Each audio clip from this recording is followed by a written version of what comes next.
Hey guys, what's up? It's Ivan here, and welcome to the first ever episode of my Smite Beginner's Guide. I hope you guys enjoy it. Hit the like button if you're excited for it, and make sure to stay tuned for the rest of the video.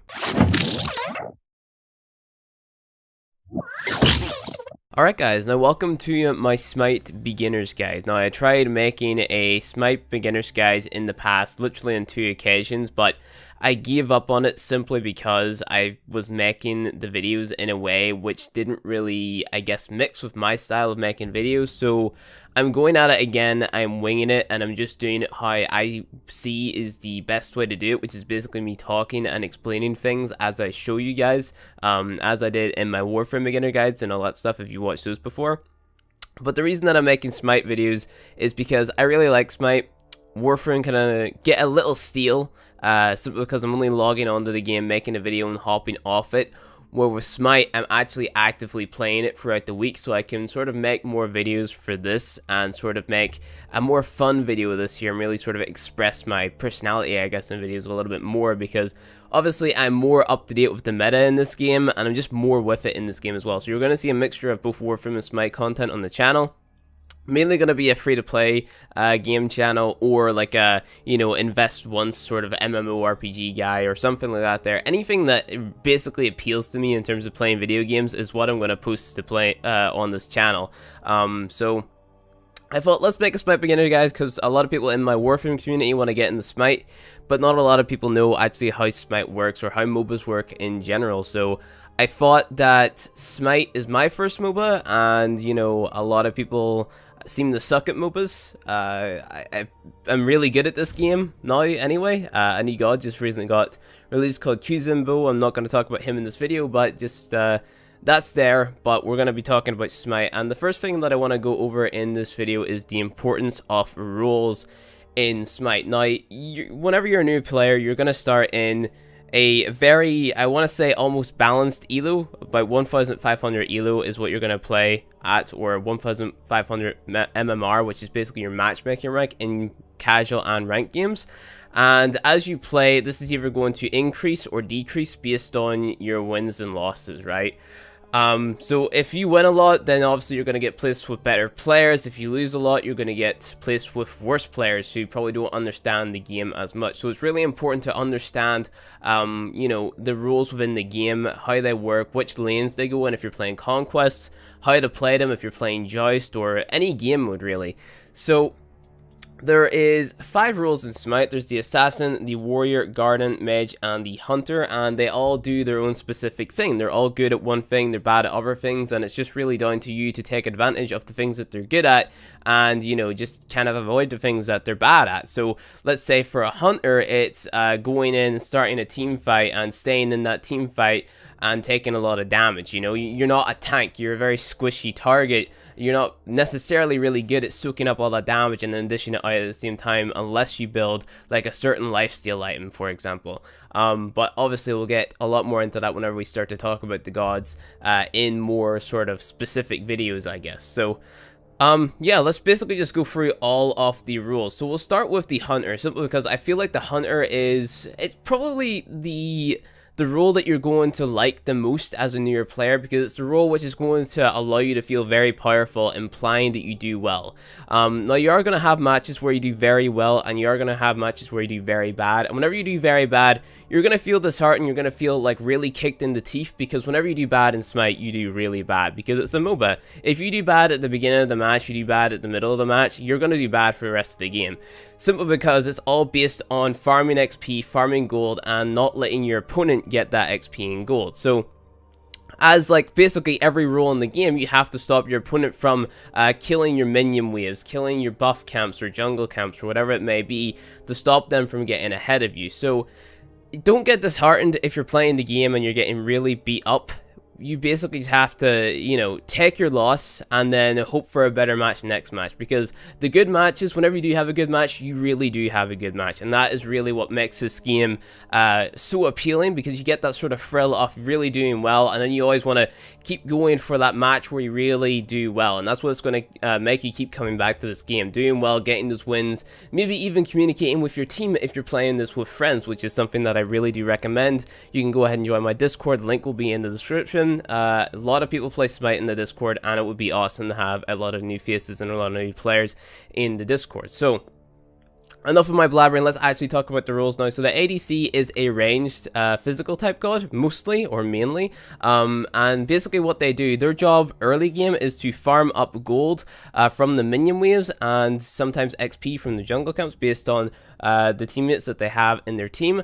And basically what their sort of abbreviation is ADC. So an ADC basically stands for attack damage carry, and this means that you attack, you damage the minion waves, you get the kills, you farm up your golden XP, and then you get ahead, and then you're able to basically carry the team because you're going to be doing so much damage. So really all you have to do as an ADC is build up your build. So farm really heavily in the early game, and then late game you're going to be the most powerful god on the battlefield, implying you play correctly. So let's take Artemis for example, because I feel like she is probably one of the most powerful gods in the game at this moment in time.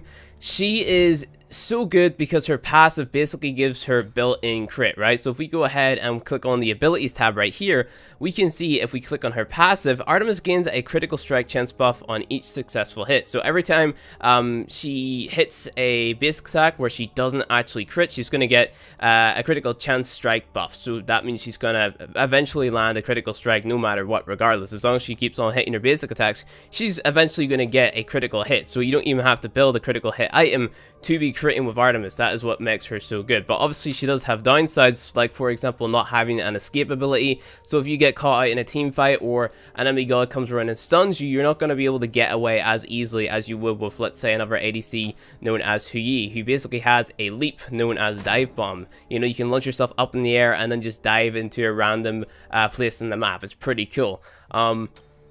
But going back to Artemis, basically what you want to be doing with Artemis is sustaining yourself in the lane very early on. So that's why we built an item known as Death's Toll. Now this is a starter item, which basically what it does is it's going to give you mana and health whenever you're basic attacking the enemy. So hitting an enemy with a basic attack restores 8 health and 3 mana. This is basically allowing you to sustain in lane and out farm your opponent. Same thing with your Devourer's Gauntlet. This is going to give you health back. So you permanently gain +4 physical power, or +0.4 physical power and +20% physical lifesteal per stack, and receive 5 stacks per god kill and 1 stack per minion kill. Basically, this item is going to give you a buttload of damage, and it's also going to give you a buttload of lifesteal, allowing you to basically sustain in lane for a very long time. So you're going to get 55 physical power, and you're also going to get that base 10% lifesteal and a lot more lifesteal, plus or 0.20% per stack. You know, that's pretty good. That's pretty hefty. So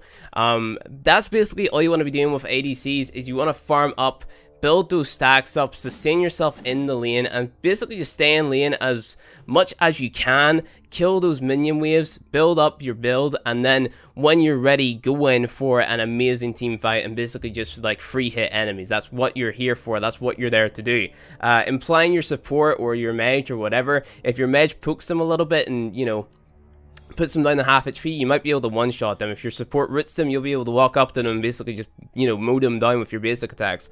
That's how strong ADC can become in the late game if you play them properly. So I'm not going to explain this entire build to you guys, but that should give you a general consensus of how to play an ADC. Play really passive early game, and then if you do well in the early game, you can be extremely aggressive in the late game, and then just basically shit all over your enemies. That's basically how an ADC works in general MOBAs. So going on to our next role, which is the Mage role. This is usually the role that you'd find in the middle lane on a conquest map.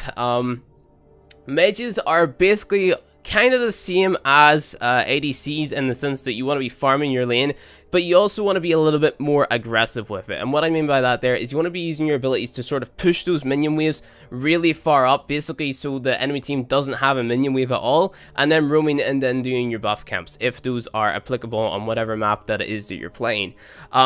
There's a lot of different mages in Smite, so some, again, have their advantages and disadvantages. Let's say, for example, Alquang, not the best at clearing waves, but he is a very good jungler. So different mages can be used within different roles, but let's just talk about it in general. Let's you know, play a mage, let's play in the middle lane, or let's play the front line in a team on Joust or something like that there. So Kukulkan, this is a very awesome mage, simply because he can basically place a tornado down in the middle of the battlefield. It's pretty awesome, pretty cool. And what this does is it damages the minion wave, and then enemy gods that walk into that minion wave are going to be damaged. And you know, you basically get a pretty decent amount of map control using this god. He has a slow, he has an escape, and he has a pretty cool ultimate, which will basically just, you know, almost one-shot enemies if you hit it. You know, it's a very skill-based ability from Kukulkan right here. So, you know, it solely relies on how good you are with aiming in terms of that Kukulkan ult, but that doesn't necessarily mean that every single mage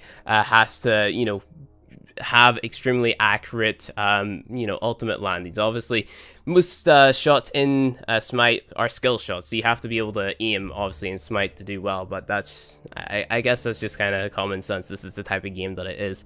In terms of MOBA, it's like a third-person MOBA, so of course, but we're straying off a little bit. So as a mage, you want to be aggressive, you want to be pushing your waves up, but you also want to play passive at the same time. It's not really worth dying over camps, it's not worth dying over a minion wave.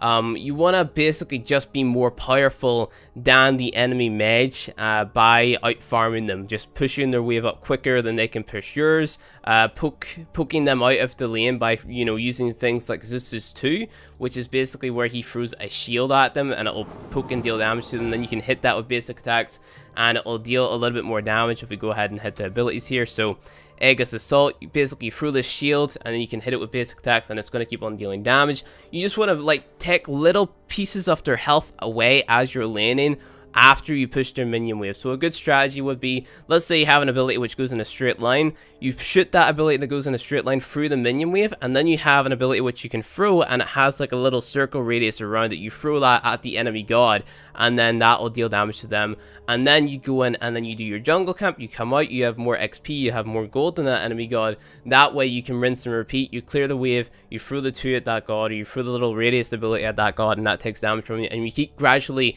eating their health away until you feel comfortable using your ultimate and securing the kill on that enemy god. That's basically how I play mages. I don't know, maybe a professional player might want to come into the comment section and tell me otherwise, but that's how I usually play mages in the middle lane.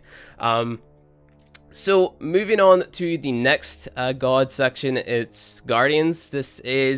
I like playing as Guardians simply because I get to sort of almost control my ADC in a way, because the Guardians and the ADC, or the Guardian and the Hunter I should be saying for simplicity's sake, they stay in the dual lane together. So if you're on the blue side of the map, that's going to be the left hand lane, and if you're on the red side of the map, that's going to be the right hand lane if we're playing Conquest. Joyce is a completely different story, that's a completely different game, and I'll explain that there whenever we play it in the next video. But Guardians are basically the guys which will roam with your ADC, and these guys basically just make it so that your ADC doesn't die. They make it so that the ADC can get kills early game if applicable. They just basically support the team. They secure kills. They make it so that the entire team can come in and actually deal damage to a god which might be outpositioned or roaming in your jungle or something, or they might defend a really important objective or something like that there. They place wards in the map so you know where enemies are running around so they don't jump in and kill you from the jungle, you know, things like that there. That's what a support does. So most of these gods are heavily focused on taking a lot of damage and securing enemies in one position. So let's say mesmerizing them, stunning them, slowing them down, pulling them towards you with a ton or something like that there. That's what most of these gods are really focused on. My favorite Guardian has to be Athena, simply because she has a really good kit. She has a slow, she has a taunt, she has a very good damaging ability, and she can get back into lane and support teams in the blink of an eye. Simply because that's her ultimate. She can just jump to any allied god on the map, and it's insane. I just think she's a extremely powerful god, and if played correctly, she can basically change the tides off a match, because she can do so many things at once. Just a great god. That's all I really have to say, you know. So which support you choose is really up to you. You're basically just really tanky with them. So if you feel like you're dying a lot in the game, definitely try to play one of these gods, because it will help you out a lot. So moving on to our next god, or a god section, god category, we're playing as warriors. Now warriors, kind of a tank and spank type playstyle here. Now it's not for everyone, because these guys play in the solo lane, so they're all by themselves in the lane. Usually roam to help out the middle lane and to help out the jungler, take some camps. But For the most part, these guys will be in the right-hand lane if you're playing on the blue side, left-hand lane if you're playing on the red side, in the solo lane by themselves. And they're mainly focused around sustaining, keeping their health up, keeping their mana up, and dealing little amounts of damage, kind of like the Mage does, but to much of a lesser extent. It's more about beating your opponent, out-sustaining them, not necessarily killing them, but staying in the lane longer than them without necessarily touching them, just out-farming them in the camps which are in the jungle right next to you. So, my favorite solo laner has to be Shaq. So Shaq is good because he has very good poke with his 1, you basically throw an axe out at them. His 2 is like a little whirlwind thing, you spin around and you deal damage. It's pretty cool. His 3, it basically just heals you, and it'll solo anyone who's trying to sort of basic attack you or is right up in your face. It'll slow them down. And then your 4 is a silence, which basically makes it so that the enemies can't use their abilities for a short period of time. Very good god. He's my favorite solo laner just because of I get to poke the enemies out early game, and then I just kind of beat down on them. I make them very scared early game, and then that's it. He also has very good sustain, because every 5 basic attacks basically makes it so that he doesn't have to use mana to cast one of his abilities, which obviously we'll talk about passives and stuff in a later video. But this is your solo laners. They're all about sustaining themselves, keeping themselves alive in the lane, and making it so that their enemies back to base first, or possibly killing their enemies. Whatever. It really depends on how good you are at the game. So, moving on to our final role, which is the Assassins, one of my personal favorite roles besides ADC. These guys roam around the jungle. They're what is known as a jungler, and basically what they do is they secure camps in the jungle. They make it so objectives are cleared, are secured, and the enemy team don't pick them up. They jump in the lanes and they kill enemies who are low HP, which, you know, let's say the solo laner gets an enemy to 1 health, and they need a little help killing that god. Alex jumps in on her little tiger, what is this called? Like, you know, this thing, Jaguar, I think that was called, Black Panther, whatever. She jumps in this here, and she gets the kill. That's basically it. You jump in and you kill secure. Or you can go in and you can completely burst them down. These gods have extremely high burst DPS, especially in the middle game. So just really early on, basically, and, you know, just at the midpoint, really. Pretty good. I like them, but you have to be good at jungling for them to be useful at all, because if you fall behind, these gods are useless. No point playing this god if you don't know how to jungle. No point at all. Favorite? Ratatasker, because, you know, he's cute and he gets kills. That's basically it. He's very useful. He's got a slow, he removes protections, he stuns, and he knocks them up. You know, awesome god. But I think that is basically going to be it for this video. I'll show you these gods in actions in the next episode. And yeah, thanks for watching, guys. If you enjoyed it, please hit like. If you want to see more Smite content, hit like. If you don't want to see more, hit dislike. And stay tuned for more Smite videos. And thank you guys for watching.